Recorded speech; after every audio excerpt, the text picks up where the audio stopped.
one, like, I knew Cohere beforehand, but I didn't know, like, Cohere does really great ways to support school board school and vice versa. And so it's a really great relationship. But one of the best things I got out of all of that was learning about organizing. Mostly from this person here. So I please, all of the rounds of applause. Like I am good at having these like conversations and like bringing difference and like folks to the table. But there's nothing like what I've seen Jessica do when like we're trying to get decision makers, like people in power, really listen to people who the issues affect. So like Children's Hospital or someone might be like, I wonder what black people would think about this. Just as like, I know black people. And we get black people to sit down and talk to folks. And so much of that is like that's where the work happens, is getting people to the table around issues. And what I love is we're going to talk about one technique today for doing some of that. Please. Yeah, so we're going to do some intros, get to know who's in the room while we're here. So, share your name, your neighborhood, where you're working or what you're passionate about. And then sort of as our icebreaker questions, we can get to know you. Tell me, like, the last event you organized. So, was it a wedding, or was it a community meeting? Was it just a book club? Like, just give us a little bit of, did you try to get two friends together to, like, have dinner at the same time? Just a little bit of, like, what you have organized, and we'll talk about why sometimes it's so hard to get people to come to the thing. So I'll go first, and then I can pass it on to you. So Bryce Mickey, he, him. I live in Northside as of 2 weeks ago. Wednesday, rain, sky high. And something that I organized recently. So everyone's like, we want to recruit more diverse people. We need to recruit more diverse people. And I was like, will you join a working group? And like they kept saying it, and like 2 people out of the 100 people who say it all the time join the working group. But the 3 of us together have been getting shit done. And so I will say it felt a lot harder than I thought, but it was actually pretty easy. 3 people make it work. Who's going next? My name is Sumi. I work with people and also organizations. I haven't really organized anything. I came here and I helped clean up and stuff. So yeah.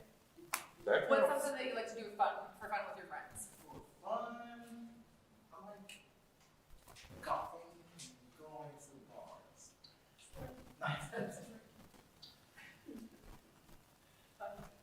Hi, I'm Violet. My friend is here. I'm here on behalf of Jessica, invited me here awesomely. Well, I'm a full-time college student at the Saturday State. I have the intention of transferring into a 4-year program, and pretty much all of my life kind of revolves into getting into a good STEM-related program after all I'm done with the Saturday State. So yeah.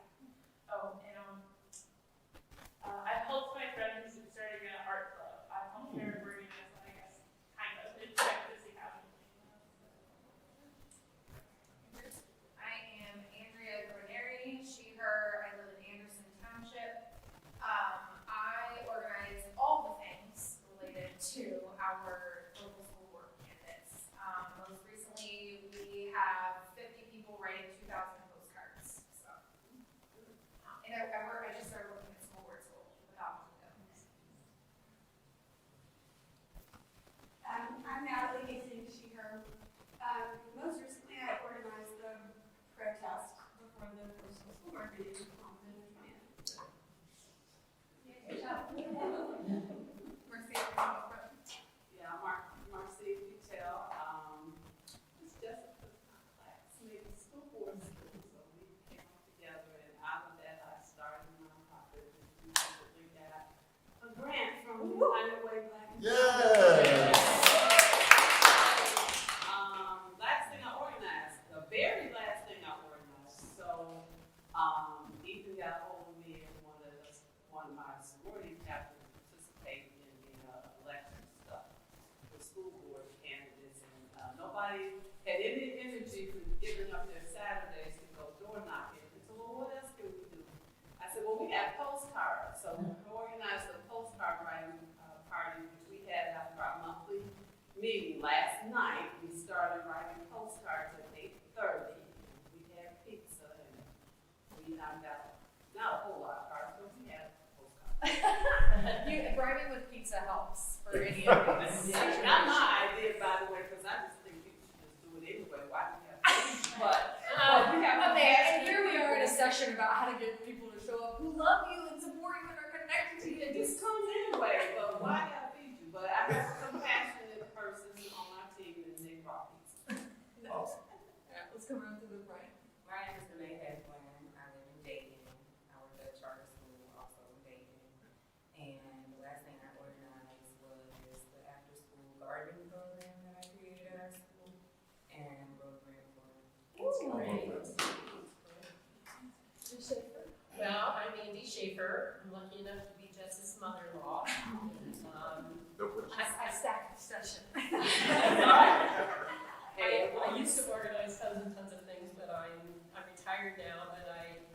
organize and do all the flowers and everything for a wedding for 125 people.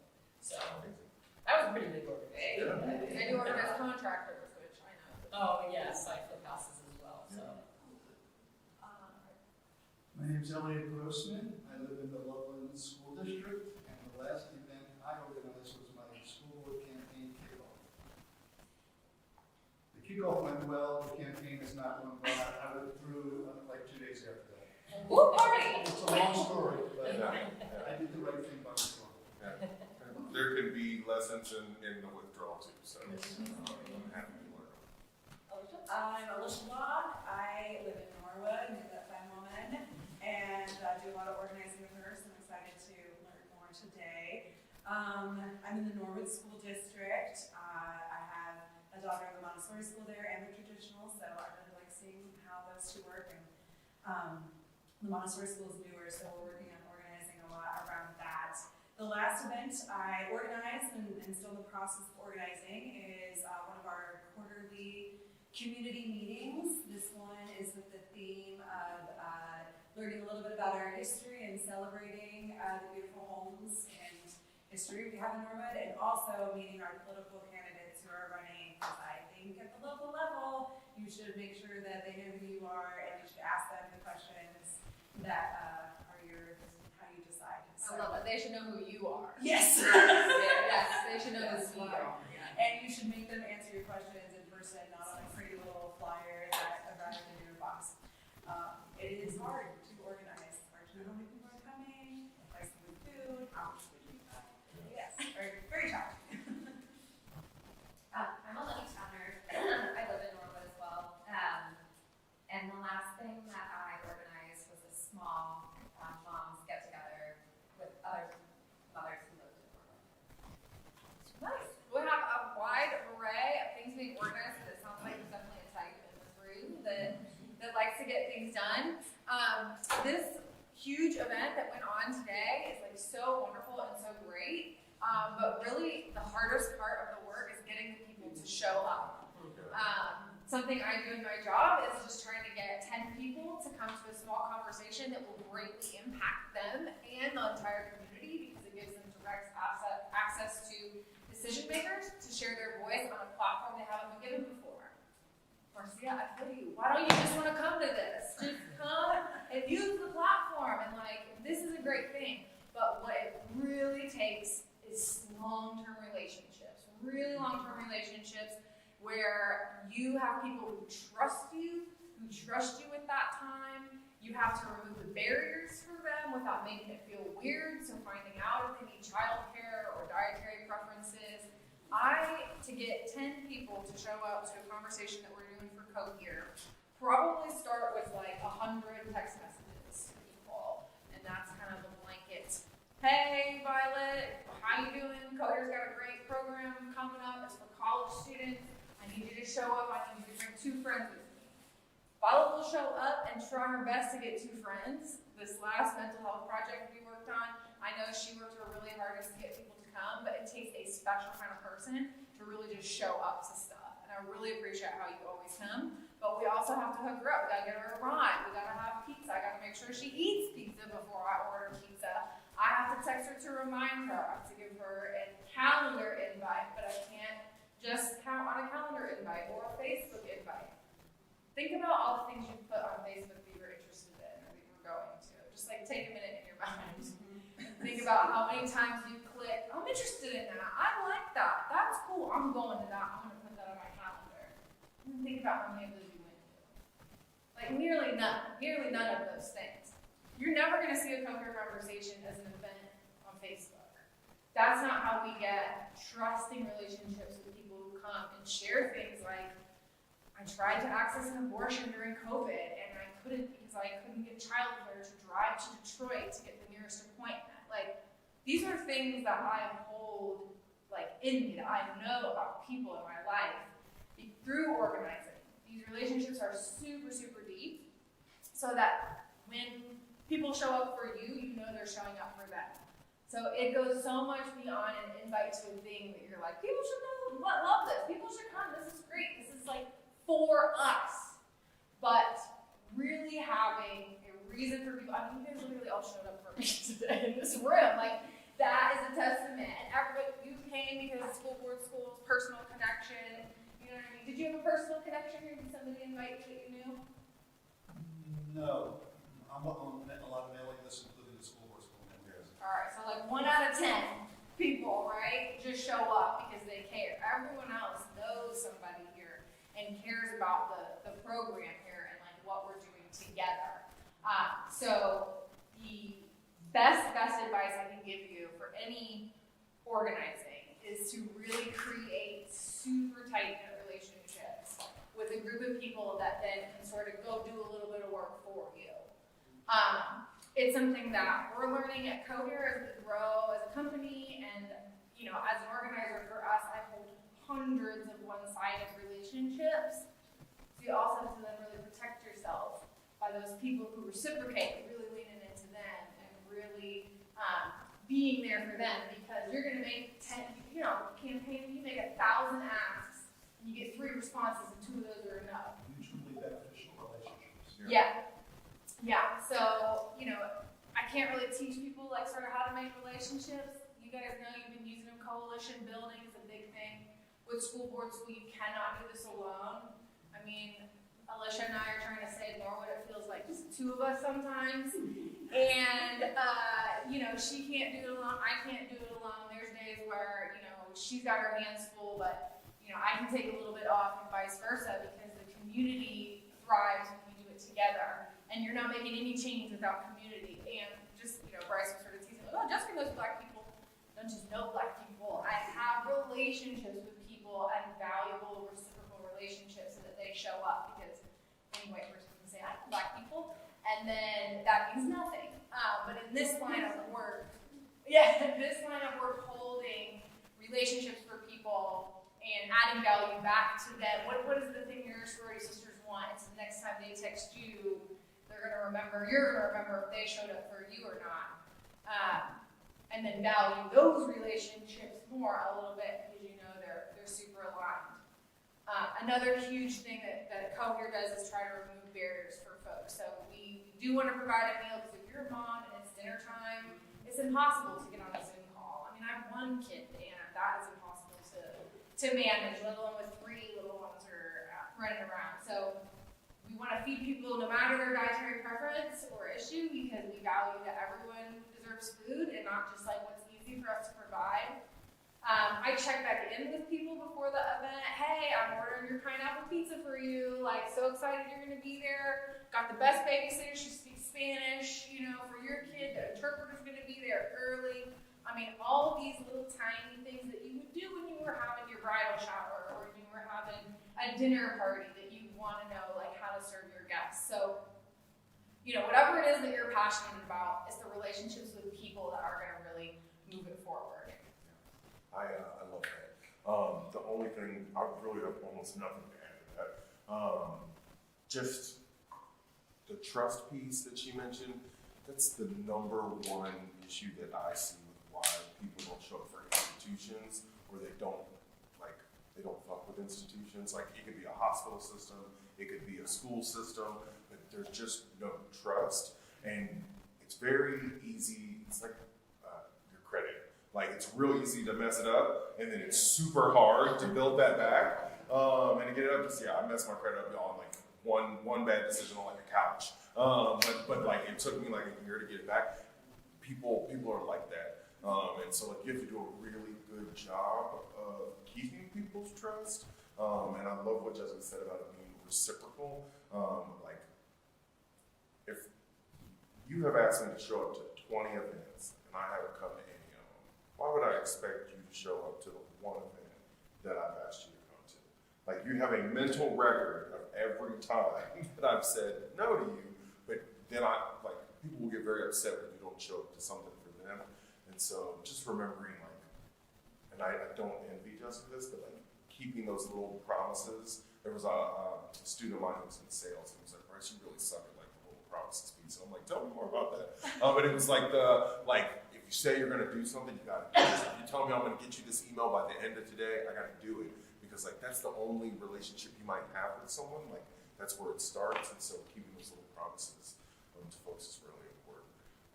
And so I love that everyone in this room had organizing experience. I'm going to talk to you a little bit about a method that School Board School has sort of adopted. They didn't create it, but they did adopt it. And so I think most folks think that you have to be Stacey Abrams or Barack Obama to be a really great organizer. And they are amazing organizers. Dunning exactly, Cohere came from some of that idea, that great organizing. But it really is about relationships, just like Justin said, like having authentic relationships with people and asking them to show up for things that they care about. And so we're going to do an exercise here to figure out what you all care about, and then you're going to organize in this room before like the next 30 minutes. And you'll sort of see how easy it is and how difficult it is in the same moment.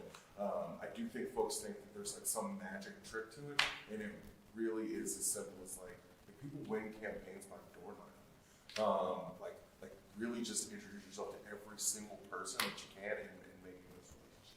But I want to make sure I hit all the notes. So there is a great organization out of Philadelphia called the Organizing Center, and it defines organizing as the process of building the people power necessary to win and maintain systemic change. I would love to think that I have made systemic change in my DEI, like social justice sphere, but the biggest changes happen in coalition with someone else. I actually was, one of my mentors, Dr. Luzette Marshall, who works at the University of Cincinnati, Chief Diversity Officer. She said, you will never succeed at your DEI job if every other vice president at that org doesn't have the same metrics as you. So they don't get bonus unless DEI goals are achieved, and you don't get bonus unless fundraising goals are achieved. And thankfully, my CEO there, Laura Mitchell, she believes that too. And so we've made that so the goals, my goals are everybody's goals, but all that to say, it takes coalition building to make changes. And so how do you get everybody around the same table, talking the same language, working toward the same goal? And I bet there's going to be goals in this room that maybe you are already on. But we'll explore that. So, just trying to find out what's next. So we should probably jump into the activity. There are lots of ways you can organize. The open space process is what you all are going to learn. So if you're in here taking notes, you are learning the open space process. This isn't Cohere's, this isn't School Board Schools, but this is the open space process. So to be clear, the goal for our time together is to practice this process so you can go back to your networks and your communities and you can use it.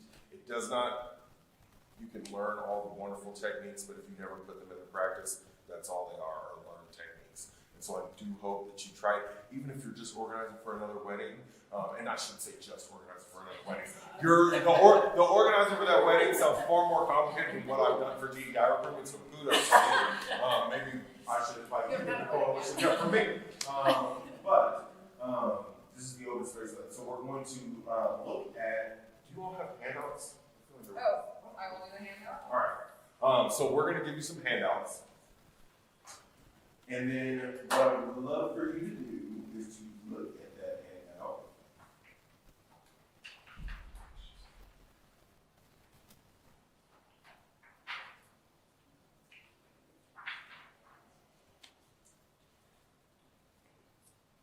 So the goal for our time here is to practice this process so you can go back to your networks and communities and use it.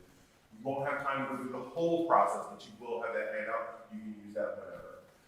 We hopefully today understand how to use this method and organize around an issue that matters to you.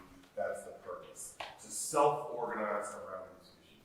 And so look at the handout and see where it says open space process and discuss protocol. So first, we will pose a general question. That's how the open space technique works. Then you all will pose questions in response. And then this is where you will raise issues that matter to you. And then finally, you will write them on Post-it notes, post them on this whiteboard, or on this whiteboard, wherever, probably that whiteboard. You're going to post them on that whiteboard, and then, I said the real final step is that everyone's going to review the questions in what they call the marketplace, and you're going to choose which one you want to discuss, and where you all are going to sit and talk about how you're going to organize around it. So, does that sound good? Does it make any sense? Okay, it will as we move forward. And if not, you're here because of Jessica, so. I've got a little bit of leeway. All right, so I'm just gonna name the rules and principles listed there, and you can see them too. But could someone read us the rule, the 2 feet rule?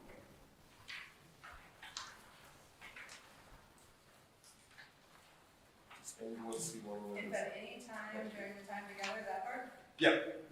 you find yourself in a situation where you are neither learning nor contributing, use your 2 feet and go someplace else. In this way, all participants are given both the right and responsibility to maximize their own learning and contribution, which the law assumes only they can ultimately judge and control. When participants lose interest and get bored in a breakout session, or accomplish and share all that they can, the charge is to move on. In practical terms, Owen explains, the law of 2 feet states, don't waste time. Perfect, thank you. So, really is to let you know that you have agency. So you get to decide whether you stay in a group or care about a topic enough to sit and talk about it. If not, you move to another group. There are only so many of us here. There are only so many topics that will generate. I think that will kind of determine how it works. But you all are in other spaces outside of this with far more people or maybe far less. So you can decide when this method works. But I think when I saw this for the first time, I'm like, damn, is that simple? And at the same time, it's kind of that difficult too. So I appreciate that you know that. Note that 2 feet rule relates very much to roles listed in your handout. So if you see on that handout too, there's a host. So as we said, there's a person who facilitates the discussion. So if you put the question on the post-it, it's your job to run that little discussion group. And then outside of the host, we have participants. So those are just the people who are sitting and engaging in the discussion. And then finally, the B. So a B is someone who just goes from discussion to discussion to discussion. Again, there's only so many people in here, so we'll see how many discussions we have.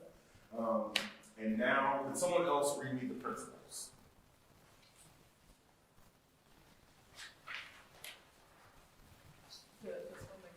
Yep, guiding principles. That whole section? Actually, if I got you. Let me do this. They gave me a script, and I'm like, okay. So whoever comes are the right people. That's big. It doesn't matter who's in your discussion. If someone chose to sit down, they're the right person to be sitting down in that discussion. And then whenever it starts is the right time. So if people don't show up at that time for a thing, might not be the right time to discuss that particular topic. And then whatever happens is the only thing that could have. So don't. If no one shows up to discuss your issue, it shouldn't make it the biggest deal on earth. Maybe it just wasn't the right time for you to have it. And then finally, when it's over, it's over. And so when the topic ends, the conversation moves on, you move on to the next topic. All right. So what does this mean to you? I would just think about what that means to you silently, and then now we're going to go right into the method. So, all right. So it's time for us to start practicing this process. So how we feel when we're ready to use it in our communities. Again, when you do this, it will take a few hours, but we have less than 30 minutes. So this will be a much abbreviated version designed to get you to get a feel for the process. Again, we start by posing a question. This should really be general. Our questions for you to brainstorm are, what are the most pressing issues facing our schools? What are the most pressing issues facing our schools? And you will pose responses, though. Give me a second. You already started writing something. It's okay. But you're going to pose your response in the form of a question. So, for example, you might say, why are special education students not provided with required bus service? Or why aren't all meals in schools provided free of cost? So I asked you, what are the most pressing issues facing our schools? And you will respond with a question. As you think of questions, put them on Post-it notes. You can have as many as you want. You will use a different note for each question. You might have 1 question, 3 questions. You might even have no questions, and that is fine. And we're going to give you a couple minutes to think of questions. Wait, so we're writing questions, not topics? You're writing questions, yeah, but they should all be about the topic of what is the most pressing issue facing our schools.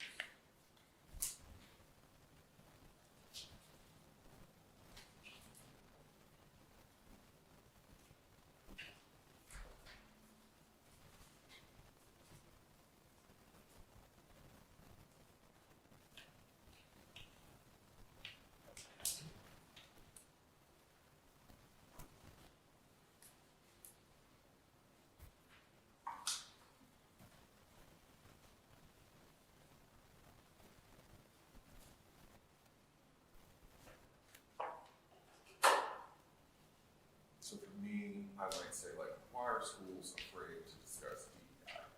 That might be the question that I pose back. I think that a lot of people. So we could write multiple ones. You can, yeah.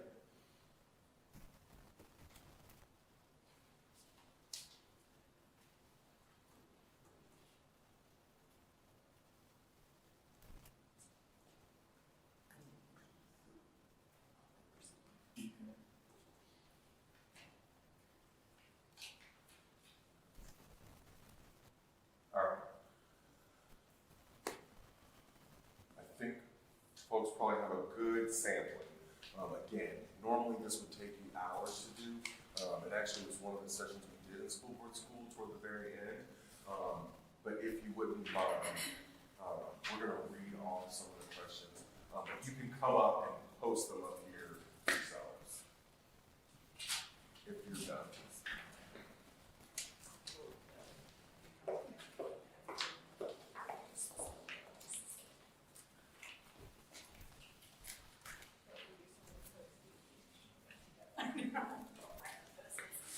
If you can, after this, we're going to try and group like questions together. So if you see someone else's and it's like almost the same as yours, feel free to pop it next to theirs. How can we use technology, video lessons from experts to enhance our classrooms?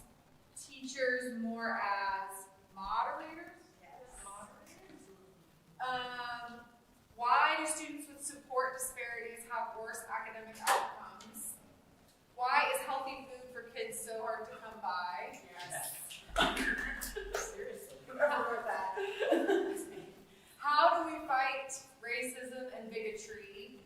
How do we educate about opposition groups?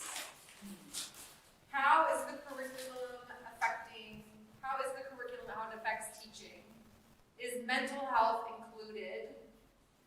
And how do they update teaching?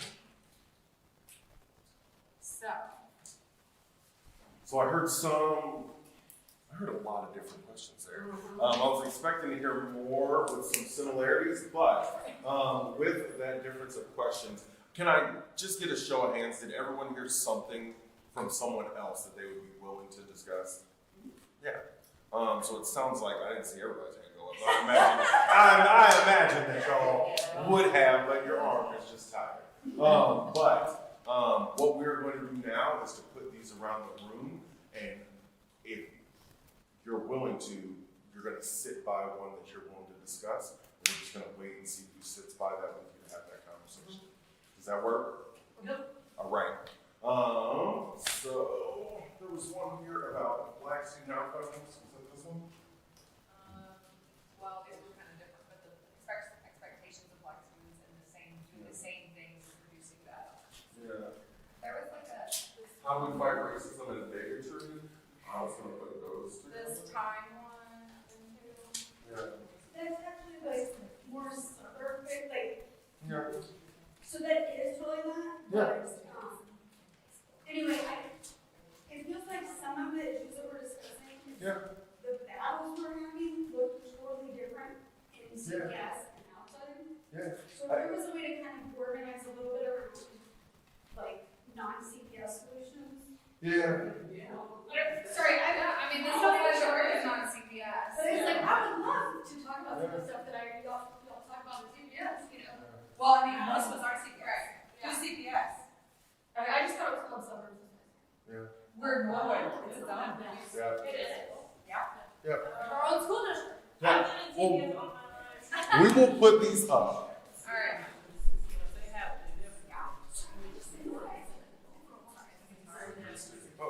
Okay, yeah. All right, so we're gonna put this food one back here, which got a little taller.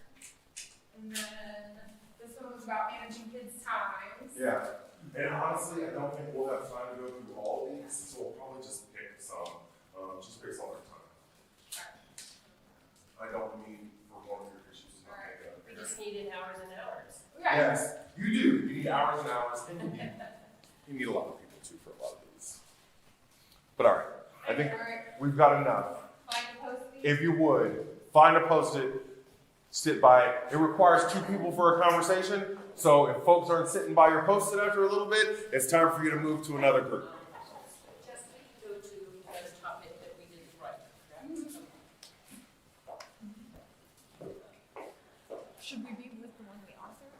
Yeah, so if you do see someone sit by the one you authored, it's ideal if you are the one who leads that discussion because you wrote the question.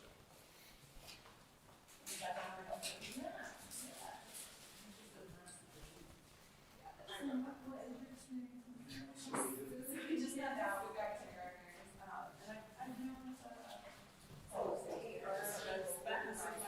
I know. So after a while, you end up going to the most popular discussions in the world. I appreciate it. I didn't know what that was. It says wired wires to pocket, reading right on. Yeah.